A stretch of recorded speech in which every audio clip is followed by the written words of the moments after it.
project implementation at marami pang iba. Ngunit sa kabila nito, sama-sama tayong naririto upang saksihan ang inauguration ng JRMP2 Haydam. Ang JRMP2 ang tinuturing na pinakamalaking proyektong pag-irigasyon ng NIA sa Visayas. Ito ay isang testamento ng adhikain ng ahensya na mas mapalawig ang irrigation development sa buong bansa at mas mayangat ang mga kabuhayan ng ating mga magsasaka. Kasama po natin sa layunin ito ang pamahalaan ng bansang South Korea sa pamamagitan ng Economic Development Cooperation Fund or EDCF na nagpahiram sa atin ng pundo para maisagawa ang project. Ang proyekto ito ay hindi lamang isang game changer sa sektor ng agrikultura dito sa Iloilo, kundi maging sa Western Visayas region.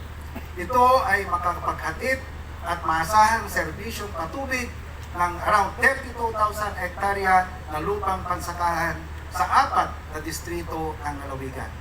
Ito ay makapagbibigay benepisyo sa 25,000 farmers at 4,500 families mula sa indigenous communities.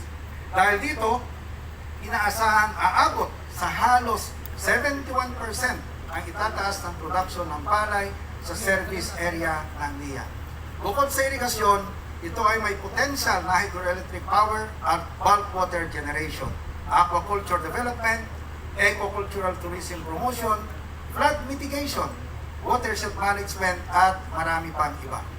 Ang lahat pong ito ay sumusuporta sa Build Better More Infrastructure agenda ng ating Pangulo tungo sa minimithin nating bagong Pilipinas.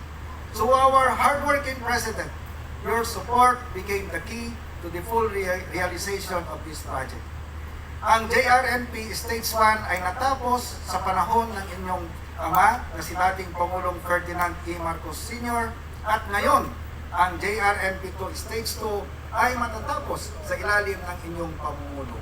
Mula sa Golden Age of Infrastructure Development, patungo sa expanded Golden Age of Infrastructure at Build Better More ng inyong administration. Ang lahat ng ito ay hindi lamang katuparan sa matagal ng pangarap ng bawat Ilonggo na magkaroon ng masaganang pamayanan. Ito ay katuparan din sa pangarap ng bawat mamamayang Pilipino na magkaroon ng mas magandang bukas sa bagong Pilipinas.